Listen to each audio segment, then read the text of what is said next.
For this video, I'd like to compare two comic book writers who are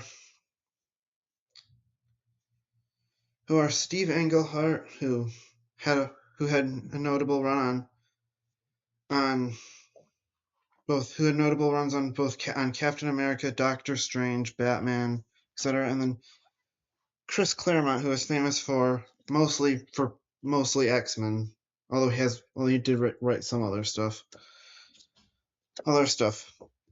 Both writers are sort of remembered for having a style of writing that focuses on social issues and characters.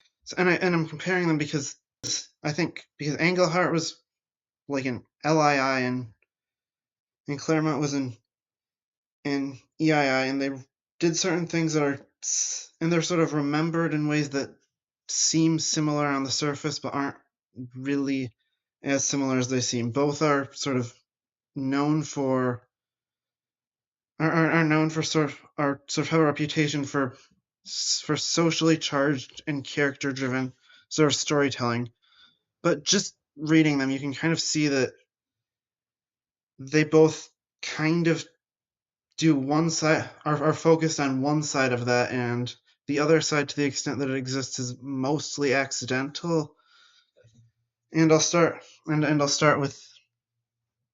with Englehart. The socially charged aspect of Englehart's Captain America run is fairly obvious. He feels the need to delineate out whether Captain America stands for the American government or some sense of American ideals. To add Falcon as a sidekick to represent the sort of the African American experience, he wants Captain America to sort of more fully represent the American. So he does that. He has Falcon's secret identity be a social worker, which, although I haven't read the comics outside of this stretch, which outside of this volume, which these comics are that I'm talking about right now are a bit before that.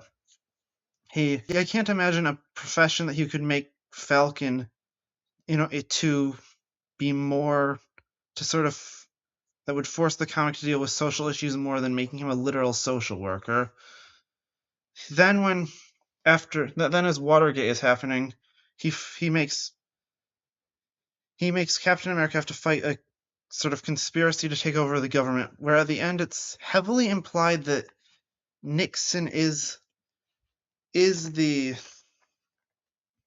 head of it, and that he commits suicide off panel. How that's an approach to writing that is sort of highly socially concerned. He isn't really treating Captain America as a character beyond whose psychology is interesting as much as who it's interesting what he represents and how he's forced to contend with it as basically a representation of America's best qualities faced up against what he perceives as its flaws. His Doctor Strange run isn't political exactly, but it still deals with sort of hefty, quite abstract ideas, because Englehart basically went to an occult bookstore in order to learn the occult, so that he could better talk about it and he could better write about it in his Doctor Strange run. And his stories, one where Doctor Strange is forced to go back to the beginning of time to prevent a sorcerer from turning himself into God, and then which the sorcerer succeeds in before realizing that he basically doesn't want to change anything. He also has another storyline where where some cosmic entities show up wanting to destroy the Earth for being unworthy. They actually succeed in destroying it, and then Doctor Strange basically succeeds in convincing them to recreate the Earth anew. And then in the final story arc, which wasn't completed, he goes back in time to the founding of the U.S., seeming to be getting at something, but since the story is never complete, you don't exactly get what it's at. But the funny part is that in the last issue, which is the last issue of the run, Doctor Strange literally gets cucked by Benjamin Franklin. So yeah, this all relates to Englehart being an LII because it sort of shows how he sort of puts sort of bigger, more abstract kind of principle-ish issues ahead of sort of issues related to constructing characters and their psychology, which is why he's the LII in this comparison, even though I kind of forgot to mention it for most of that. Now let's get on to Claremont.